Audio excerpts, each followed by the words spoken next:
အားလုံးပဲမင်္ဂလာပါဒီနေ့ကတော့စုကအားလုံးနဲ့တူတူ AC လေးစကားတခုပြောချင်ပါတယ်။ဘာလဲဆိုတော့စုကိုလာပြီးမှစကားပြောချင်မှာနိုင်ငံမှာတယောက်တည်းကနေချိန်မှာလုပ်တဲ့ part time job ကပေါ့နော်ဘယ်လိုမျိုးဖြစ်မှာကောင်းတာလဲဒါမှမဟုတ်သူတို့အနေနဲ့စားတော့မှာလုပ်ရရဲပြီးရင်ဗကန်စီရရဲအိမ်နာစီရရဲအဲ့အလုပ်တွေကိုကိုယ်အတိုင်းဝိုင်းရအဲ့လိုမျိုးရှက်တွေကြောက်တဲ့အဲ့လိုမျိုးဖြစ်တဲ့ဟာကိုဘယ်လိုဖြေရှင်းရမလဲတဲ့ဆိုတော့ဒီကမိကွာအရင်ကောင်းပါတယ်ကိုကမြန်မာနိုင်ငံမှာကြီးပြနေတာဆိုမြန်မာနိုင်ငံပုံဝင်တဲ့အတိုင်းဝိုင်းအဲ့လိုမျိုးတူတူပဲပေါ့နားလည်လို့ရတာပေါ့နော်စုကိုယ်တိုင်ကကြောင်းတက်နေအောင်ဘလို့ဆောင်ချခဲ့ပေါ့နော်ကျွန်တော်ရသွားရပထမဆုံးရသွားတဲ့လောက်ကဗကန်စီရဲ့လောက်ပါဆိုတော့ဗကန်စီကစရှင်တော့ကိုကဘလို့စီရမလဲငါ့အသားကြီးပိုးနေမှာလားဘာညာပေါ့နော်ဘာမှနားမလည်မသိရဲ့ကလေးလေးသူကလက်အိတ်ရှိရဲ့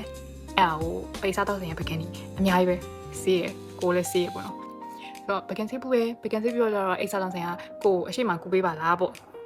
နောက်မှလုံးမယ်အစားပေါ့နော်အနောက်ကဝင်နေနောက်တယောက်ခေါ်လိုက်မယ်ပေါ့အဲ့နဲ့အရှိမကူဖြစ်သွားတယ်ဆိုစုလည်းလုပ်ဘူးပါပဲနော်ပေါ့နော်ကိုအဲ့တော့လှုပ်တော့ကိုရဲ့အဓိကအာရုံထားတဲ့အချက်ကကိုဒီလှုပ်တဲ့ချိန်မှာကိုအတွက်ပါတွေတိုးတက်စီလေပေါ့စုဆိုရင်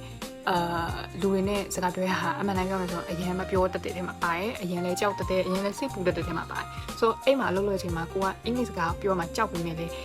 customer တယောက်ဝင်လာ hi ဆိုရင်ကိုမျက်လုံးကြည့်လိုက်ပြီဆိုတော့အဲ့ချိန်မှာလုံးဝပြောရတော့မယ်ကွာဒီမှာလုံးဝကိုတုံးပြောနေပြောဆိုအဲ့လိုဖြစ်လာတဲ့အချိန်အင်္ဂလိပ်စကားကိုပြောဖြစ်ပါတယ်။ကျောင်းမှာလည်းဆရာကြီးနဲ့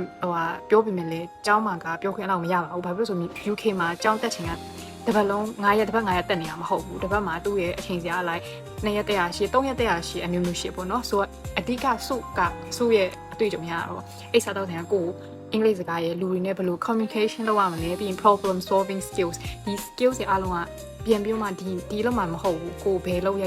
ဒါရတေးပါလို့ရ transferable skill လို့ခေါ်ရပေါ့နော်ဒါရအရင်အရေးကြီးတဲ့ skills တွေပါအဲ့အရာတွေကိုတိုးတက်စေခဲ့နောက်ဆိုဒုတိယအလုပ်ဆိုရင်ဘာရလဲဆိုမထင်တာခဲ့ကိုလည်း coffee ဆရာဖြစ်သွားတယ်ဒုတိယတော့အိမ်ပြောင်းလိုက်တယ်အိမ်ပြောင်းတဲ့ပုံဝင်ချင်းမှာ coffee ဆရာဖြစ်တော့ပါတယ်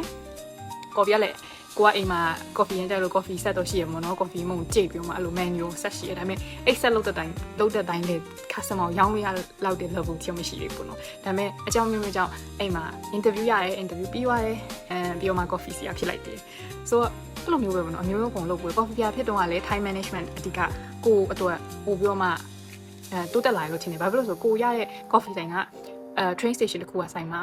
ပြီးရင်မနက်အစော train ဆိုရင်လူတော်များသူကအမြဲသူတို့ကလူတွေကအမြဲ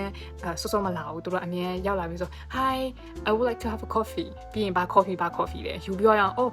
သူ့ရဲ့ train ကနောက်9မိနစ်ဆိုရင်ရောက်ပြီအဲ့လိုငါ coffee ကိုမြင်ရနိုင်မလားတချို့ဆိုရင်တန်းစီနေအောင်မှအနောက်ကလူကငါ friend နောက်ဘယ်နှမိနစ်ဆိုရောက်ပါငါဒီရှေ့ကလူပြီးသွားရင်ငါလည်းမိပါမလားအဲ့လိုမျိုးလမ်းမရရှိရဘူးဆို coffee ကိုအချိန်နဲ့ညီပြီးရင် coffee ကလည်းတောက်ကောင်းမှာပေါ့နော်မြင်ဖြိုတိုင်းကောင်းတာမဟုတ်ဘူးအဲ့လိုမျိုးဆိုတော့သူ့ဟာလည်းသူတိုးတက်တဲ့အပိုင်းတွေရှိရဲဒါကြောင့်မလို့ကိုလုပ်တဲ့အလုပ်ကိုသူများဘာပဲပြောကိုအတွက်အကျိုးရှိနေလို့ကိုကိုတည်နေရပြီပေါ့နော်သူများပြောတာကကိုကိုလုံးဝနားမလည်တဲ့လူတွေကဝေဖန်တဲ့စကားတွေကိုအာရုံမထားပါနဲ့ကိုအကြောင်းတက်နေတဲ့အချိန်မှာအာရုံထားမယ့်ဟာတွေ CV ဘယ်လိုပြရမလဲကြောင်းပြီးသွားလို့ရှိရင်ဘာလုပ်မလဲအများကြီးရှိအဲ့ဒါစဉ်းစားပါဆိုတော့အားလုံးအဆင်ပြေကြပါစေအားလုံးပဲ bye bye